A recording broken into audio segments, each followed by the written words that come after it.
با سلام خدمت شما فالوورهای عزیز، به استارتور خوش اومدید. خیلی خوشحال میشم الان عضو کانال بشید و ویدیوهای ما رو لایک کنید. امیدوارم از این ویدیو هم لذت ببرید.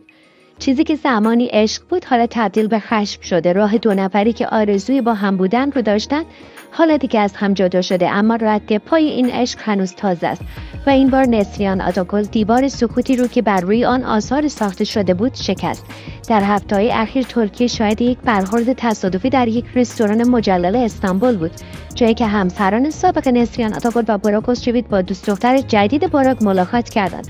آن شب مردم بحث‌ها و صحبت‌های جنجالی زیادی نوشتند، اما آنچه که از همه جالب‌تر بود دانستن احساس نسرین آتاگل بود و بالاخره اعلامیه که مدت‌ها منتظرش بودیم رسید. نسرین آتاگل، بازیگر معروف ترکی، با گریه احساساتی که تاکنون سرکوب کرده بود در مصاحبه ویژه‌ای گفت سخنان او نه تنها متوجه براک بلکه به زنی بود که با او همسفر شده. ادامه داد: وقتی اونها رو در استانبول دیدم شکم واقعا دیگه به یقین تبدیل شد و واقعا دلم یهو ریخت. احساس انزجار کردم چون که از قبل دیدم که عشق ما واقعی نبود بلکه بد اخلاقی و پر از خیانت و نامردی بود. در اینجا بیانیه کاملی است که دنیای سرگرمی رو حسابی تکون داد و اونچه در پشت صحنه اتفاق افتاد.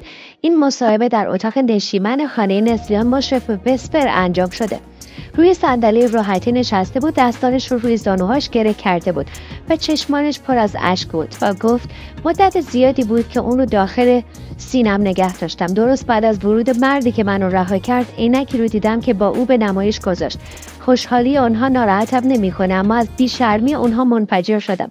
آتاگل درباره برخورد اتفاقی هفته گذشته خودش در رستورانی در محله اوولوس استانبول گفت وقتی از در رد شدم اونها رو اونجا دیدم، دست در دست هم قرار گرفته بودم و سعی میکردم خوشحال به نظر برسم، اما آنها با کج نگاهی به من نگاه کردن. من ننشستم، ایستادم، ولی درونم طوفانی بود، جوری که شکمم به هم خورد. اینطور بود نسرین که برای اولین بار به وضوح در مورد رابطه‌اش با براک اوزچیویت صحبت میکرد با صدای لرزان ادامه داد: من سعی کردم گریه نکنم که براک را از دست دادم، بلکه دیدم او بسیار قوی و قدرتمند به خودش افتخار میکنه، به خیانتی که کرده و تبدیل شده بود به کسی که خجالت میکشیدم به چهرش نگاه کنم.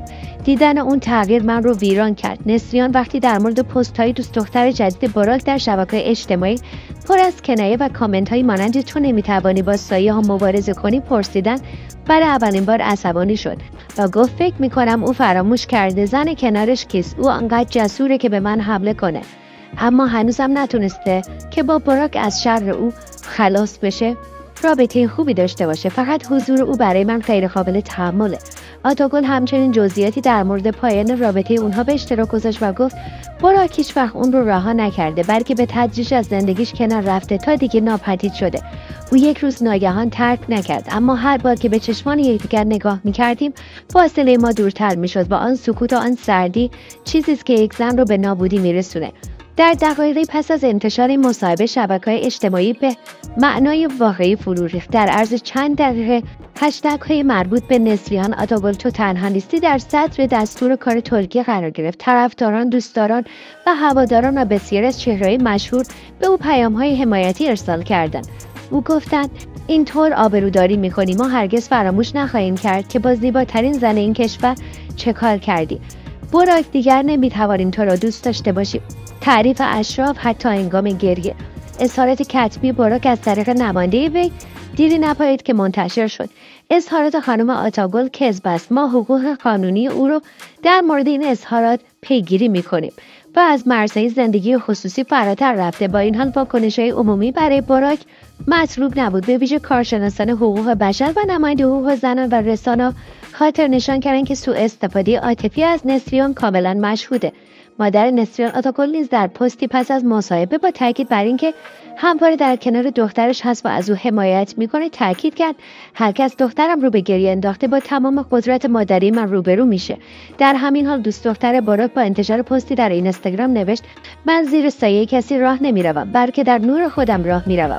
آنهایی که صحبت میکنن کسانی هستند که معنی حسادت رو نمیفهمند.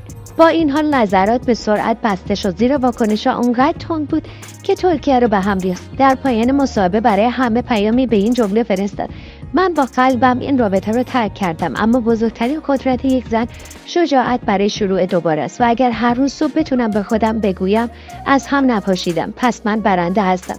این بیانیه خیانت، اشک و مبارزه برای برخاستن یک زن به کل کشور ترکیه پیام قدرت رو نشون داد. نسریان آتابول نه تنها گذشته خود رو شکست، بلکه از سکوتی که در سایه اون گذشته رشد کرده بود نیز عبور کرد و شاید پراخوسچویت با این مصاحبه بیش از همه به فکر فرو رفته بود. آنچه من از دست دادم یک زن نیست، یک دنیاست، دنیایی از زنانه و از قدرتی که زنها به نمایش میگذارند. به پایان ویدیو خود رسیدیم.